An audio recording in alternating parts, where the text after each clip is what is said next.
Hola, buenos días a todos. ¿Cómo están? Espero que no esté resultando tan traumática esta experiencia de inicio de la universidad, pero bueno, eh, les quiero decir de parte mía y de parte de las profesoras que tengan en cuenta que en comunicarse con nosotras cualquier problema que tengan, cualquier dificultad para mandar las actividades o para resolverlas, saben que, bueno, yo tengo mi horario de consulta los martes a las 2:30 de la tarde y las profesoras los van a atender vía mail. Cualquier cosa, manden un mensaje por PEDCO, comuníquense con nosotros, estamos para ayudarlos en transitar este camino de primera experiencia universitaria, un poco difícil, pero bueno, vamos a salir adelante y vamos a llegar a buen término, eso esperamos. Bueno, hoy vamos a empezar, vamos a seguir con temas de la unidad 2, ¿sí? En esta ocasión vamos a empezar con otro de los temas importantes para el desarrollo de la cartografía y para la construcción y interpretación de los mapas, que es el tema de la localización. ¿Sí? Nosotros ya hemos hablado en las primeras clases que tanto para cartografía como para geografía el tema localización son de los principios básicos que han regido a las disciplinas desde sus inicios. Nosotros ya vimos también en las primeras clases, cuando empezamos a hablar de escala, que hay una serie de factores que hay que tener en cuenta cuando se decide iniciar la representación de la superficie terrestre para llevarla a una superficie plana, ¿sí? A un papel o a un ambiente digital, pero que implica una representación de forma plana, ¿sí? De 2 dimensiones. Nosotros ya vimos que una de las cuestiones a tener en cuenta es la reducción, que está vinculado al tema escala, ¿sí? La otra cuestión importante es trabajar el tema de, una vez que yo ya tengo definida esta proporción en la que voy a reducir el territorio para llevarlo al papel, ¿dónde voy a localizar los elementos? Y esta es otra de las preguntas fundamentales que siempre los mapas no pueden responder, ¿sí? Responder a la pregunta ¿dónde? ¿Dónde están las cosas? ¿Qué localización tienen? Para esto es necesario arribar y discutir primero algunas cuestiones que tienen que ver con las propias características de nuestro planeta, con la forma de la superficie terrestre, ¿sí? Y ahí entran en juego alguna terminología que ya en algún momento también la nombramos por alguna inquietud de ustedes, de cómo podemos modelizar, cómo podemos representar o hacer un modelo de la forma que tiene la superficie terrestre, para poder a partir de ese modelo nosotros establecer medidas, establecer dimensiones que nos van a ayudar a, en una etapa posterior, definir un sistema de coordenadas, un sistema que permita localizar cada uno de los objetos que nosotros vamos a querer representar en el plano, en el papel. Lograr una correspondencia entre la ubicación, ¿sí?, y la posición de los objetos sobre la superficie terrestre con la posición que van a tener en el papel, en nuestro mapa. Y ahí entra en juego el análisis de la localización.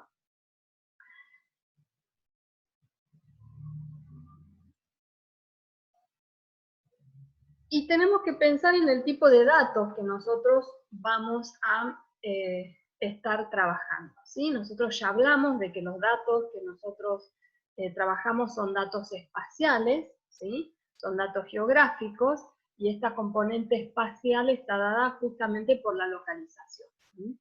Los datos geográficos tienen además otros 2 componentes, además de la componente espacial vinculada a la localización, y que nos permite responder a partir de los mapas a la pregunta ¿dónde están las cosas? ¿Sí? ¿Dónde ocurren los procesos o los fenómenos? Tienen también nuestros datos una componente temática, como nosotros ya vimos, que son los atributos, ¿sí?, que nos permiten describir el fenómeno localizado en el espacio, y también una componente temporal, que nos permite a nosotros responder a la pregunta ¿cuándo? ¿Cuándo ocurrieron las cosas? ¿Qué hay en ese lugar? ¿Sí? Es lo que nos permite responder el atributo, la componente temática. ¿Dónde se localiza el lugar? ¿Dónde se localizan las cosas? ¿Y cuándo ocurrió o en qué momento estoy yo describiendo este fenómeno, este proceso o este territorio a partir de la representación del mapa? Todos estos tres componentes se llevan, o es necesario llevarlos, a la imagen cartográfica, ¿sí? Al mapa o a cada uno de los símbolos que nosotros estamos usando en la representación de los objetos del territorio. Nosotros ya también vimos que esto nos da las tres componentes del dato geográfico, ¿sí? Dos componentes de localización, que son las componentes X e Y una componente de temática, o el atributo, que es lo que vamos a llamar componente Z, ¿sí? Esto está desarrollado en Joly lo presenta así, como las tres componentes de la imagen cartográfica que están directamente relacionadas a las componentes del dato geográfico. Dos componentes espaciales, X e Y, que nos permiten localizar, ¿sí? Ahora vamos a volver sobre este tema, y una componente temática, está presente en la imagen, ¿sí? Que tiene que ver con el atributo que describe ese fenómeno, que lo vamos a llamar componente Z a partir de ahora, y la componente temporal estará dada por la fecha de esos datos y por la fecha de realización de ese mapa.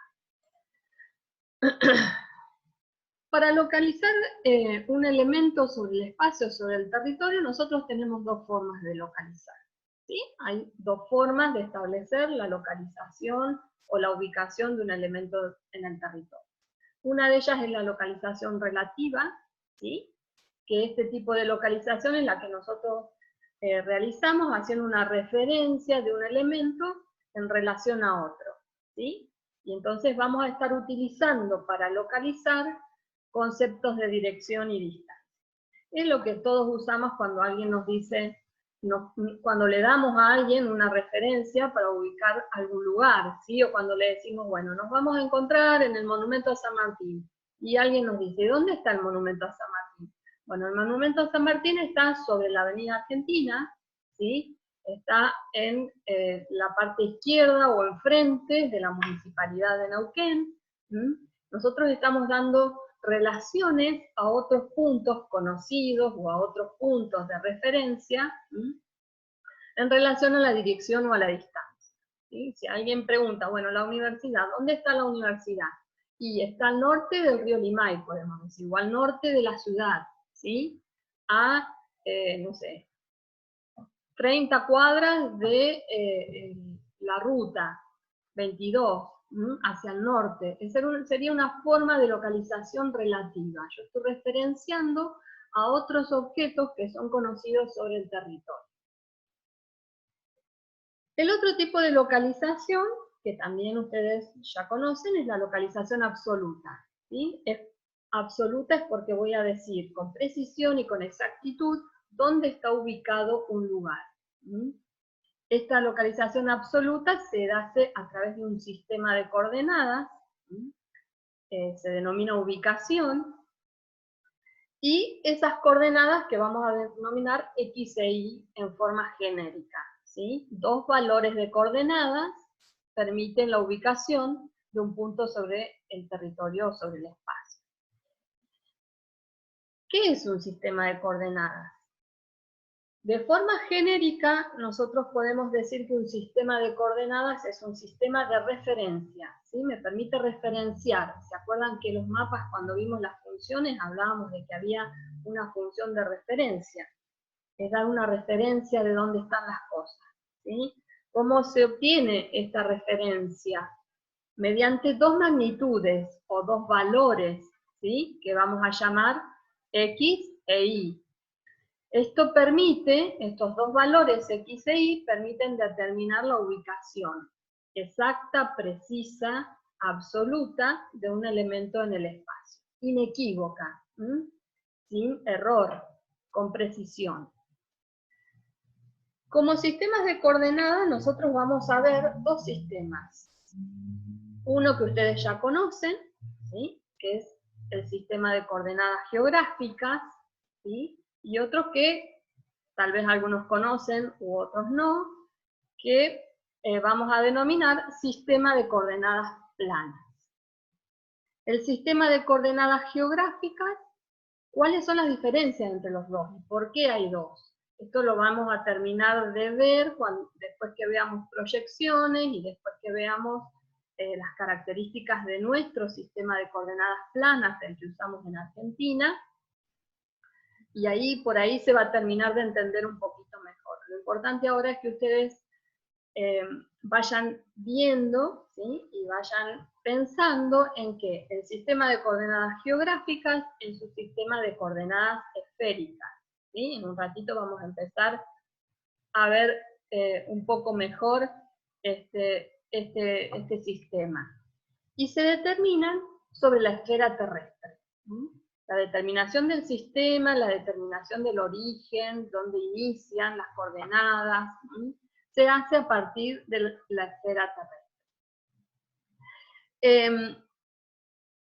En el sistema de coordenadas planas es distinto, y como su nombre lo indica, ese sistema se define a partir de características de cuando el territorio ya ha sido representado en un plano, ¿sí?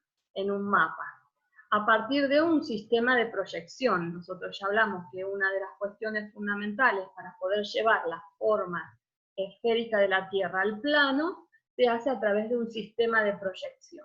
Se proyectan los elementos que están sobre la superficie terrestre sobre un plano. Entonces, este sistema de coordenadas planas se determina o se define una vez ya hecha esa proyección de la superficie terrestre al plano. Esas son las diferencias entre los dos sistemas de coordenadas. Entonces, de manera genérica, podemos decir que un sistema de coordenadas nos permite ubicar un elemento en el territorio mediante dos magnitudes, X e Y. ¿Sí?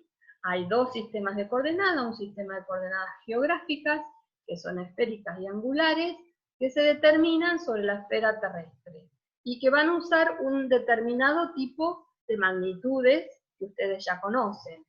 X e Y serán, en el caso de las coordenadas geográficas, latitud y longitud. ¿Sí? En el caso de las coordenadas planas, este otro sistema usa otras magnitudes que no son latitud y longitud y que se llaman, de la misma forma genérica, coordenada X y coordenada Y. ¿Sí? Ya después esto lo vamos a ver más adelante cuando avancemos en el tema de sistemas de proyección. Bien, entonces, para poder establecer este sistema de coordenadas geográficas, nos vamos a dedicar ahora a las coordenadas geográficas, las que ustedes ya conocen, pero les vamos a dar otro sentido. Ustedes están acostumbrados seguramente a manejar coordenadas geográficas sobre un mapa, sobre un plano, definir la latitud y la longitud, ubicar los paralelos y los meridianos, ¿sí? Pueden usar un libro de secundario para repasar estos conceptos básicos, igual ahora en un ratito los vamos a reforzar un poco. Pero bueno, para establecer este sistema, ¿sí?, de coordenadas que son esféricas y que ocurren, ¿sí?, o se definen a partir de la esfera terrestre, es necesario primero tener en cuenta cuáles son las características de nuestro planeta, cuáles son las características de nuestra esfera, que nosotros llamamos de esfera, pero que en realidad no es una esfera perfecta, ¿sí? La Tierra no es una esfera perfecta, tiene una forma que no es igual a ninguna figura geométrica de las conocidas, es más similar a lo que sería una elipse, ¿sí?, achatada en los polos o en la parte superior y más ancha en la zona del ecuador. Nosotros si la vemos como está ahí en la imagen, pareciera una esfera perfecta, pero no lo es.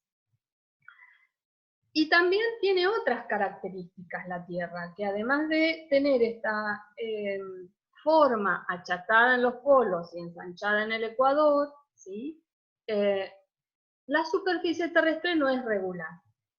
La superficie terrestre es irregular. Hay zonas de cordilleras, que si nosotros las viéramos son zonas más elevadas, hay zonas menos elevadas, ¿sí? Hay zonas que también hay continentes y hay mares, y dentro de los mares también hay cordilleras y hay fosas oceánicas. Es una superficie totalmente irregular. Y no es lo mismo si nosotros tenemos que llevar al plano una distancia, ¿sí? Supongamos que nosotros estamos teniendo que llevar al plano una distancia que está en la superficie terrestre, en una llanura, ¿sí? O si yo tengo que llevar al plano una distancia de una zona con relieve, ¿sí? Si yo toda esta distancia, la transformo después en un plano, esta distancia queda seguramente, ¿sí?, de aquí hasta aquí, mucho más corta, y yo la llevo tal cual está. Entonces, todas estas situaciones de cómo llevar estas distancias, ¿sí?, de esta superficie irregular al plano, requieren de una serie de definiciones, de medidas y de distancias, para después poder decir, bueno, en esta línea recta, ¿dónde ubico yo la cima, ¿sí?, de esta montaña? ¿Dónde ubico yo este valle? ¿Es la ubicación real? Si yo mido la distancia caminando, recorriendo esto, va a ser una, y si yo la mido acá, va a ser otra. Son todas las dificultades que aparecen al pasar las medidas y las formas y las dimensiones reales en la Tierra a un plano. Entonces, para esto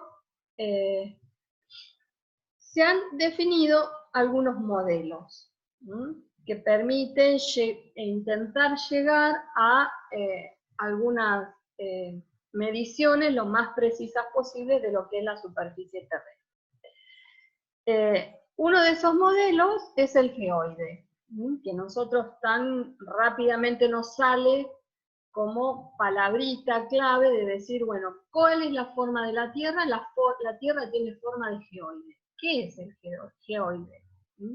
El geoide se define como una figura equipotencial, una superficie equipotencial. ¿Qué quiere decir esto de equipotencial? ¿Sí? Equi nos habla de que es igual, potencial, potencia. O sea, el geoide es una figura que está mostrando un valor, una potencia que es igual a lo largo de toda esa superficie.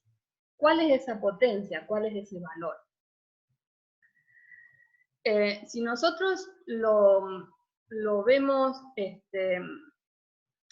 de una forma definiendo cuál es la forma de geoide, nosotros podemos decir que el geoide muestra la altura del nivel medio del mar, ¿sí? Eso sería lo que muestra. Si nosotros lo vemos, y si ustedes lo buscan en la web, van a encontrar modelitos dinámicos muy lindos que les van a mostrar cómo es ese geoide, ¿sí? Se hace la definición de este modelo, se hace a partir de imágenes satelitarias, que lo que miden todos los puntos de la superficie terrestre que presentan igual valor de fuerza de gravedad. La fuerza de gravedad, ustedes saben que es la fuerza de atracción que ejerce el centro de la Tierra sobre la superficie terrestre, y es lo que permite que nosotros estemos acá y que no estemos volando por el espacio, ¿sí? Entonces, bueno, se establece una línea que mostraría el valor de esa fuerza, el valor medio de esa fuerza de gravedad sobre la superficie terrestre. Pero esto genera también un modelo que es irregular, ¿sí? Es un modelo irregular, si ustedes ven, y si ustedes ven este otro que está acá, voy a borrar un poquito, perdón.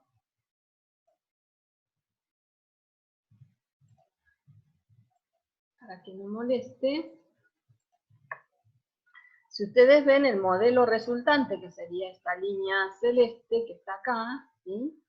es irregular, y si ustedes ven esta imagen que está acá, que es la forma del geoide, es sumamente irregular, y en cierta forma respeta estas irregularidades que dan en la superficie por la existencia de cordilleras, la existencia de mares, ¿sí? Zonas más altas, zonas más bajas. ¿Por qué ocurre esto? Porque, bueno, si nosotros, las fuerzas de gravedad se ejercen igual sobre toda la superficie terrestre. En la zona de las cordilleras, la distancia en la que se ejerce esa fuerza de gravedad es mucho mayor, es mucho menor, porque la fuerza se reparte en una distancia mucho mayor en la zona de cordillera que en la zona de los fondos oceánicos, donde la distancia en que se reparte esa fuerza de atracción es mucho menor, ¿sí? Entonces se siente con más fuerza en estas zonas, por eso acá el modelo sale como hacia afuera, y se siente con menos fuerza en la zona superior de la cordillera, por eso el modelo se viene hacia adentro. Y esto da una forma irregular. ¿Qué sirve? Sirve para algunas cuestiones. La geodesia es la ciencia que se encarga de realizar todas estas mediciones, ¿sí? Y de hacer estos cálculos que se van ajustando y que permanentemente están en revisión, porque a la vez que la tecnología aumenta, se puede lograr una mayor precisión en estos cálculos, pero no sirve para hacer cálculos precisos matemáticos o para establecer algún sistema que nos dé cierta certeza y cierta regularidad. Entonces, en busca de lograr esta posibilidad de representaciones y de establecer sistemas de coordenadas más precisos, se genera otro modelo vinculado a la superficie terrestre. Esos modelos se llama elipsoide, ¿sí? Elipsoides de referencia, elipsoides de revolución. Ahora vamos a ver por qué de revolución. El elipsoide es una superficie matemática, ¿sí? Es una elipse, una superficie matemática, una figura matemática, por lo tanto es regular.